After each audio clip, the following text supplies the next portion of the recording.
Yeah, on our previous show, we talked about the relations between parents and children, and we said that love is something that you have to learn how to give properly. Not to all the time be in giving mode, but also know how to limit it. It's really important to understand that these are the forces of nature operating in us, and it's important for us to study them in order not to get the adverse response to the one we want. And today we'd like to understand also how it works between couples, spouses. We see that many times we're perplexed, we really want love, good relations, but it doesn't always turn out that way. And many times we see that people that actually really love their partner and always give and care and want the best for the other are scorned in return, being taken for granted, that as if their spouse no longer really appreciates what they're doing for them. And I saw there are many stories about this on the internet, and we'd like to hear from you. How can we smarten up as spouses? How can I reach a state where my spouse will appreciate me, won't take me for granted? How to love my spouse correctly so it will be mutual? What can I tell you? In this respect, I myself, I had a hard life because I started studying Kabbalah only at the age of 30 something and on. I was already married with a child,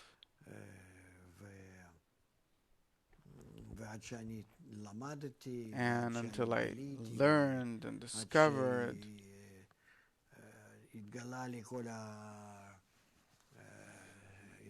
until I discovered the entire method.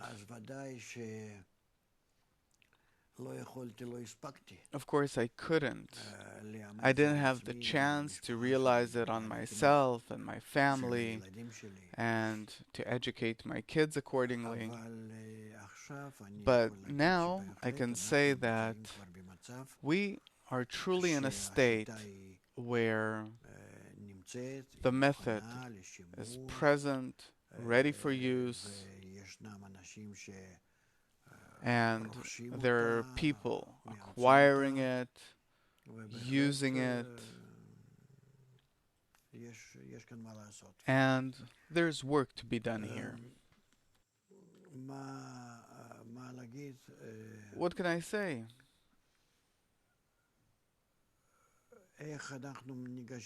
How do we approach this? I don't think that it's possible to do this easily.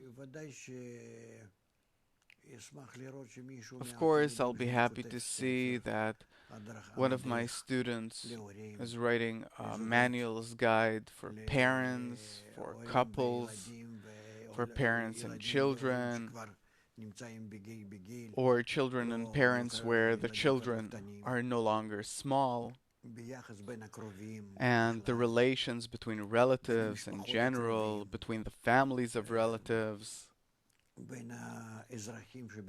between the citizens of a certain country and the country itself, among the whole of humanity in general. Of course, these are things that we have to write with exercises, with principles. Yeah, yeah. And of course, there are general lines to it that everyone has to know. It speaks of our nature, about how our nature works, even though that it seems to us that these are feelings and there's nothing about them. And every psychologist, pardon me for saying this to you, but he thinks that he discovered something new that was never revealed before, and then they can as if come with these facts to the broad public and start confusing them. Everyone's allowed to do it because psychology isn't a science. It doesn't even have a clear statistics, and so on and so forth. So therefore there's a problem here. Until we disclose the Kabbalistic education, at least a bit, we won't be able to teach this to a person. And furthermore, I saw many psychologists and also psychiatrists that they themselves are even worse off than their patients. And with this education that we're talking about, this is impossible. A person really has to be, as it says, you don't have to be a triangle if you're dealing with math, but here you have to be a Kabbalist, somewhat, if you want to improve the relations between people in the right way. And what does it mean to be a Kabbalist? It means that you have to know about human nature. You have to know how do we keep our nature within limits, something that we didn't get from nature instinctively like animals do. So instead of what animals have, we have to do it ourselves. And then, as a result of adding to our instincts of hatred and love, we add the limits ourselves. I can even invert the hatred to love. I can be above these natural urges and use them correctly in order to connect to other people. And this is actually the purpose of the wisdom of Kabbalah, to connect between us up to the point of love. But for this, a person has to see himself working within limits, controlling himself. Here he has to know that he has no such abilities, but he has to know how to get from nature the force which will correctly control him, manage him. That's called the reforming light. And when we advance this way in our treatment, where first of all everyone has to correct himself, and to the extent to which each of us corrects himself, we build the right attitude towards others. And then, when two people that each one of them is treating himself are starting to correctly connect between them, they have a goal and they look at themselves, suppose, not instinctively, however it is, however it happens, but every time they have the right direction of the development of their relations, meaning the right direction of the individual development and their mutual relations. And then they start feeling between them that there is really a connection that's forming which is above our nature, and this connection is called a spiritual connection. Why? Because they will discover that they have differences in opinion up to hatred. And it doesn't matter that previously they loved each other. It's in order for them to increase the ties of love between them. How do you define a connection of love? I define it very simply. Make your desire as the desire of the other. What do you mean? If our nature is our desire,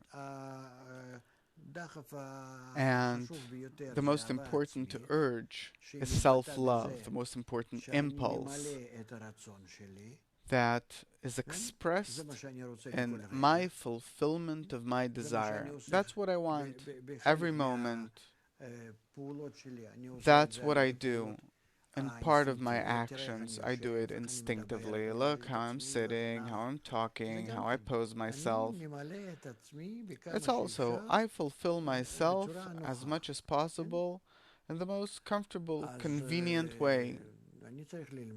And so I have to learn, how do I change myself in order to connect with the other in the right way?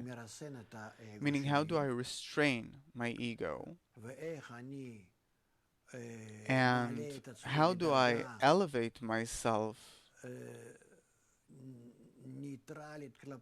to a neutral degree with respect to others that is independent of my urges, my tastes, that I will feel the other as the other is.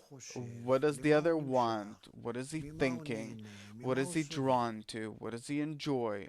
What makes him suffer? When I learn that from the other, when I look at the other this way and learn this from them, then now I can change myself in order to provide the other with what he is expecting to receive.